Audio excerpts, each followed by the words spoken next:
Bonjour, je suis Caro, Bonjour, je suis Amar Japkor. Bienvenue sur le podcast au fil du yoga, podcast dédié. au yoga, à sa philosophie et à son histoire. Bonjour Caro Caro.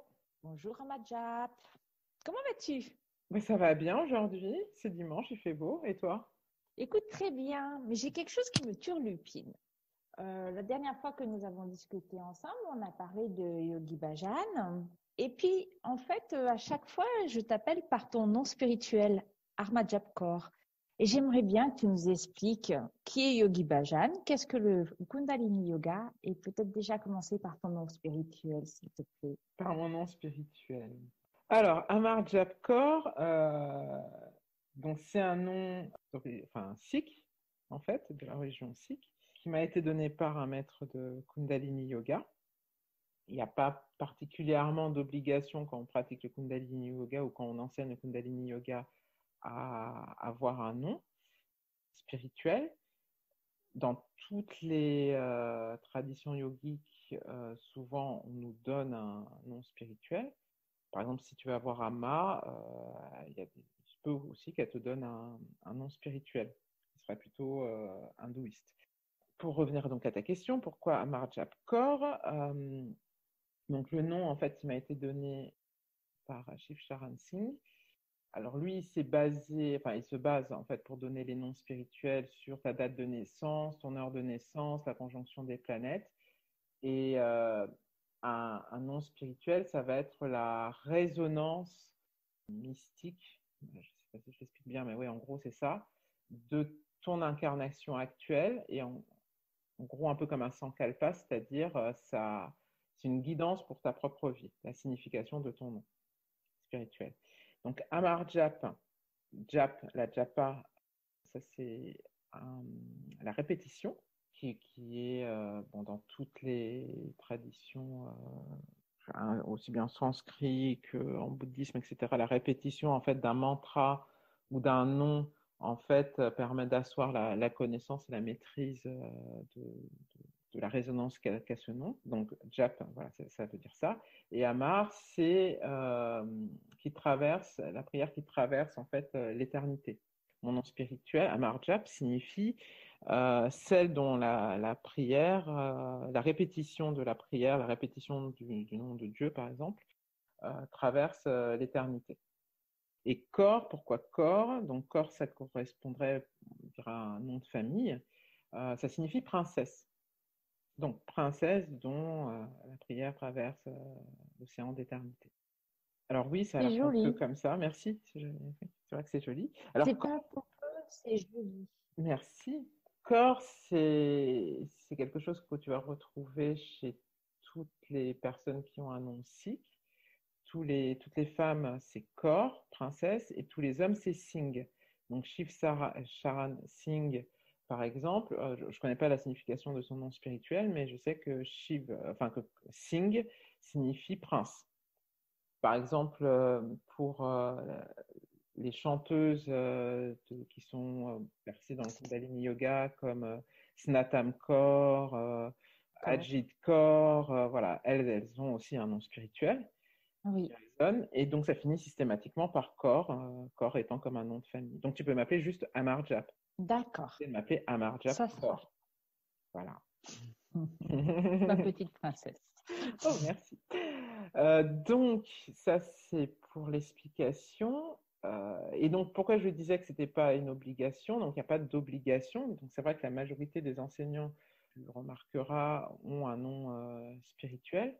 Après, ça reste un choix et ça ne veut pas dire que ça supplante totalement ton nom de baptême. Ça ne veut pas dire que tu es quelqu'un de foncièrement différent. C'est juste que ce nom-là est en résonance avec ton être le plus profond, avec ta conscience profonde. Donc, tu peux choisir de te faire appeler Amarjap Kaur, comme mon autre prénom, c'est Maïmuna. J'ai un deuxième prénom, un troisième prénom. Enfin, j'ai plein de prénoms, en fait. Peu importe, on parle toujours de la même personne. Donc, il n'y a pas de reniement du nom que m'ont donné mes parents à aucun moment. Certains vont refuser effectivement de se faire appeler par leur ancien prénom. D'autres s'en fichent. Bon, moi, je fais partie de la deuxième catégorie. Mais effectivement, plus le nom spirituel est répété, plus ça fait résonner dans l'univers. Voilà, ça, c'est le côté mystique, euh, l'objectif, le but de ton incarnation. Donc voilà pour le Kundalini Yoga, enfin sur les noms spirituels. Le Kundalini Yoga, donc c'est un yoga qui n'est pas différent en fait finalement des autres yogas qui sont tels que le Hatha ou le Vinyasa ou même Tu veux le dire reste. des styles de yoga. On va les appeler comme ça. Voilà, tout à fait. C'est un style de yoga. Alors il faut savoir que la majorité, enfin tous les styles de yoga dans leur immense majorité sont issus d'un maître qui a transmis ce style de yoga. Après, au fil des années, il y a eu plusieurs maîtres qui se sont, tu vois, si je prends le Hatha Yoga, voilà, il y a plein de maîtres de Hatha Yoga. Si on prend Iyengar, c'est un yoga très particulier qui a un objectif aussi à la base très particulier qui est plutôt thérapeutique à la base, de la base. Donc, Bikram, par exemple, le yoga Bikram qui se pratique dans la chaleur porte le nom de son créateur, hein, Bikram. C'est un style de yoga aussi. Donc, le Kundalini Yoga ne porte pas le nom de son créateur, enfin de son créateur, de celui qui l'a transmis, Yogi Bhajan, parce qu'en fait, le Kundalini Yoga existait dans une forme sans doute légèrement différente depuis aussi, quasiment aussi longtemps que le Hatha Yoga. Mais le Kundalini Yoga tel qu'il est transmis aujourd'hui en Occident, lui, il a été effectivement transmis par Yogi Bhajan, qui était sikh, donc de religion sikh. Ça ne veut pas dire que le Kundalini Yoga est un yoga religieux particulièrement, mais c'est juste que par exemple, les mantras qu'on chante dans les cours de Kundalini Yoga ne sont pas en sanskrit comme en Hatha Yoga, Oui, mais ils sont dans la langue sikh, c'est-à-dire en Gurmukhi. Mais après, il faut d'accord. pas être, on peut être bouddhiste, on peut être hindouiste, on peut être ce qu'on veut et pratiquer le Kundalini Yoga. C'est pas du tout un convenant où il n'y a pas d'opposition profonde là-dedans. Il n'y a pas d'opposition même tout court. Je voulais savoir du coup, mais tu allais aborder la question, mais comment tu pourrais me définir et définir à nos auditeurs le Kundalini Yoga par rapport, par exemple, au Hatha Yoga ou au Vinyasa? Comment se déroule un cours pour qu'on puisse comprendre un peu ce que c'est et puis peut-être par derrière les éléments importants du Kundalini Yoga. Le Kundalini Yoga est souvent défini comme un yoga de la conscience, de la prise de conscience, du lien avec sa conscience. Après, je dirais que c'est le cas de tous les yogas, en général, de tous les styles de yoga. Il peut sembler plus spirituel, plus différent parce qu'il y a plus de chants souvent, plus de méditation que dans les autres. C'est pas qu'il y en a plus, je dirais que c'est plus visible dans la construction d'un cours. C'est-à-dire que dans un cours de Hatha Yoga, il n'y a pas forcément l'espace. Après, c'est le choix de l'enseignant aussi, mais dans la façon dont c'est transmis, pour prendre le temps pour une longue méditation, pour prendre le temps pour faire des longs chants. Dans un cours de Hatha, ça semble en tout cas a priori moins présent. Et pourtant, c'est le cas. Quand on étudie le Hatha Yoga, on étudie aussi bien les mantras que les méditations, etc. Un cours de Kundalini Yoga, je dis que c'est plus visible parce que Yogi Bhajan, la façon dont il l'a transmis, et donc la façon dont c'est enseigné aux enseignants, dans la transmission, c'est plus cadré dans le sens où il y a forcément un temps de chant de mantra, d'ouverture du cours, de posture, de respiration qui sont souvent emmêlés avec la posture, la respiration, les pranayama. Un temps aussi forcément souvent de méditation. Alors la méditation peut être chantée ou pas chantée. Donc la construction d'un cours, elle sera, si c'est dans les enseignements de Yogi Bhajan, elle est forcément la même où qu'on soit dans le monde, quel que soit l'enseignant. Ça va toujours commencer par Ong Namo Gurudev Namo, qui est un mantra d'ouverture, qui est un mantra qui nous rattache en fait à la lignée des enseignants de Kundalini Yoga, à ce qu'on appelle la chaîne d'or des enseignants, qui commence dans les premiers enseignants, ça sera les maîtres sikhs. Et ensuite, après, on se relie à tous les enseignants. Donc, on imagine comme une chaîne d'or avec plein de maillons. Et nous, on est un maillon, l'enseignant et ses élèves, un maillon de plus qui se rajoute à cette chaîne au moment où on ouvre un cours. C'est aussi cette prise de conscience qu'on ne pratique pas le Kundalini Yoga de façon complètement désincarnée du reste des maîtres qui nous ont précédés. Ensuite, selon les écoles, vous avez un deuxième mantra qui est Ad Gurename, Jugat Gurename, Sat Gurename, Siri Guru Devename, qui est un mantra protecteur qu'on peut répéter aussi tous les mantras peuvent se répéter dans la vie de tous les jours, mais c'est un mantra protecteur pour l'ensemble de la communauté des gens qui sont là en train de pratiquer. Et on peut imaginer les 4 points cardinaux en le chantant. C'est des mantras qui sont chantés, pas juste dits, mais chantés au début de chaque cours. Ensuite, le cours se découpe selon... Alors, chez nous, on appelle ça des kriyas, donc c'est des séries d'exercices qui ont été complètement codifiés par Yogi Bhajan. Donc, il en a codifié des milliers. Donc, l'enseignant a totalement le choix du kriya, donc de la série d'exercices qu'il veut faire. Ce qu'il faut savoir, c'est qu'en Kundalini, chaque kriya, donc chaque série d'exercices, a un objectif particulier qui est déterminé dès le départ. Donc, ça peut être physique, par exemple, nettoyage des chakras, du foie, enfin, voilà, ça peut être ça. Ça peut être aussi un objectif plus spirituel, comme faire grandir sa créativité, être plus en phase avec soi-même. Voilà, je donne des exemples comme ça, mais voilà, il y en a des milliers. Donc, l'enseignant va choisir le kriya qui lui semble le plus adapté pour le cours qu'il va faire. Et chacun des kriyas sont à l'intérieur même très codifiés, c'est-à-dire que chaque temps, dans chaque posture, chaque respiration est déterminé à l'avance. Donc après, on ajuste, bien sûr, parce que un cours de Kundalini Yoga, ça dure plutôt 1h30, 2 heures. Donc selon le format auquel on peut accéder, selon là où on enseigne, ça peut être plus court, donc on réduit les temps, mais toujours de façon équilibrée. Mais ça va être donc codifié à l'avance. Donc si vous voulez, c'est pas que l'enseignant, surtout de premier niveau, en fait, est plutôt un instructeur. D'ailleurs, c'est le titre, c'est instructeur de Kundalini Yoga. Et en tout cas, on n'invente rien. C'est-à-dire qu'on suit tel que le maître Yogi Bhajan a transmis ses cours, on les suit à la lettre, sans les modifier, parce qu'il y a un équilibre que lui, il a trouvé dans chacune des postures, chacune des respirations telles qu'elles ont été faites, que nous, enseignants, ça relève d'une part mystique, que nous, on ne va pas forcément saisir immédiatement, en fait. Et on n'est pas des maîtres de yoga, on n'est que des enseignants, donc ça nous remet aussi à notre place. Donc, on les transmet dans ce format-là. Ou sinon, c'est plus du Kundalini Yoga, selon les enseignements du Yogi Bhajan, et là aussi, c'est OK, mais c'est juste, dans ce cas, c'est légèrement autre chose. Voilà, et ensuite, il y a un temps de relaxation qui est aussi important qu'en Hatha Yoga, parce que ça permet d'intégrer les bienfaits de chacune des postures respiration qu'on a faites. Et ensuite, il y a un temps de méditation qui est pareil, qui sont des milliers de méditations qui ont été codifiées par Yogi Bhajan et qui sont des méditations qui peuvent être chantées en mouvement, en silence, statique, enfin voilà, tout est possible en musique, sans musique, tout est...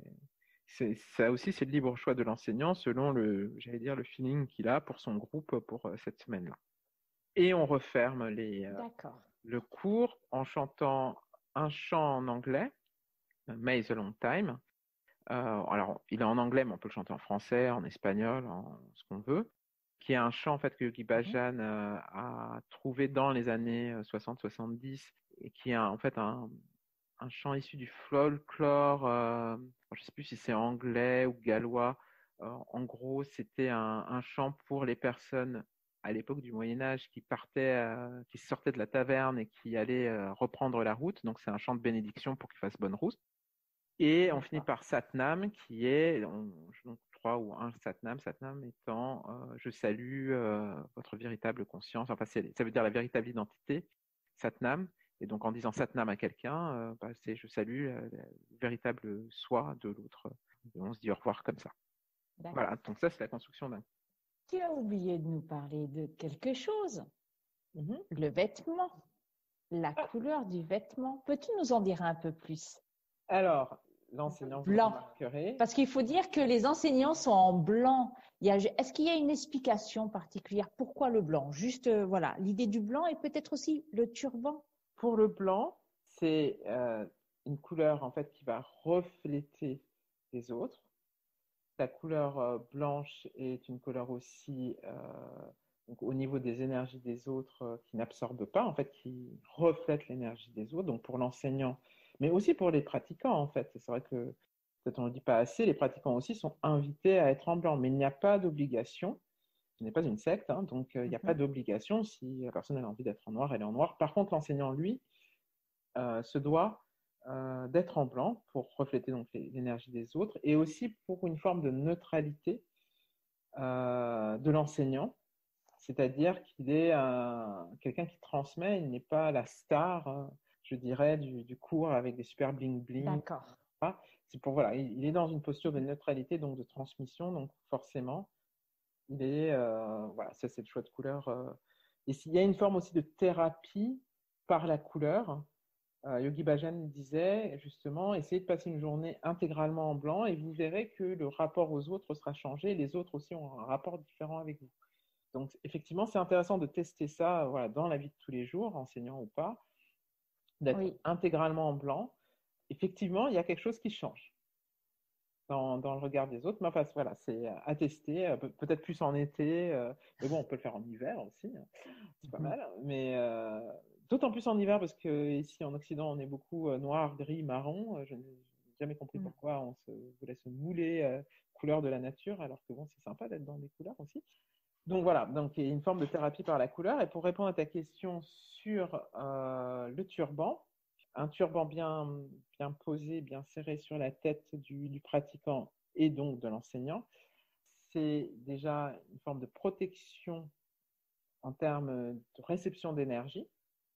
Ça, c'est une chose. Et deux, quand on serre bien le turban, c'est aussi, on serre bien les zones en fait du crâne au niveau des chakras qui se trouvent sur le crâne et des zones énergétiques pour vraiment bien canaliser, j'allais dire, et centrer cette énergie. L'enseignant se doit également de porter le turban. Après, d'une façon aussi plus prosaïque, c'est aussi, comme je vous disais, il y a un lien avec le sikhisme. Donc, dans le sikhisme, les gens portent le turban pour plein de raisons, purement religieuses que je ne vous exposerai pas forcément, mais qui sont liées aussi à ça, à de l'énergie, en fait, qui du coup est canalisée. Alors moi, je vais témoigner puisque j'ai été ton élève en Kundalini Yoga. Souvenez-vous, on a dit que j'étais quelqu'un de rationnel.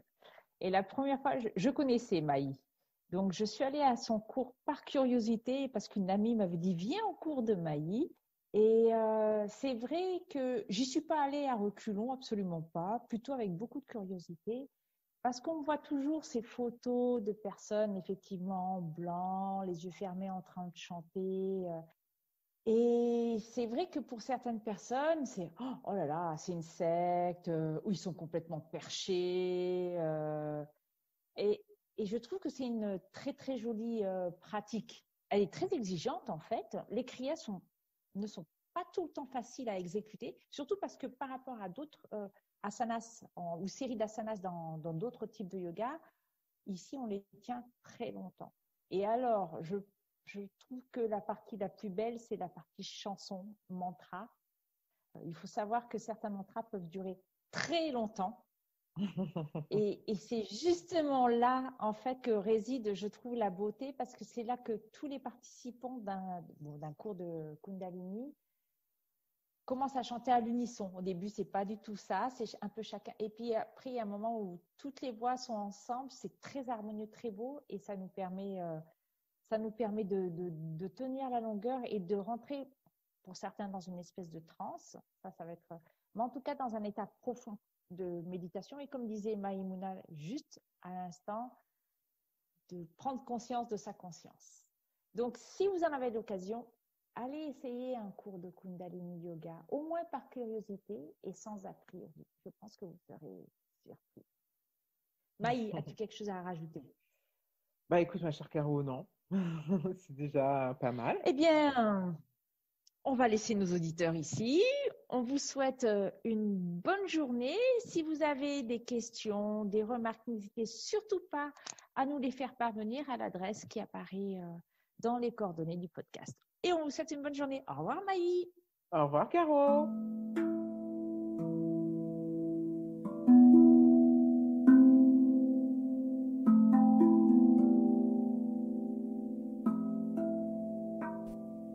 Vous avez aimé? Alors n'hésitez pas à nous le dire en nous écrivant à l'adresse suivante: aufilduyoga@gmail.com.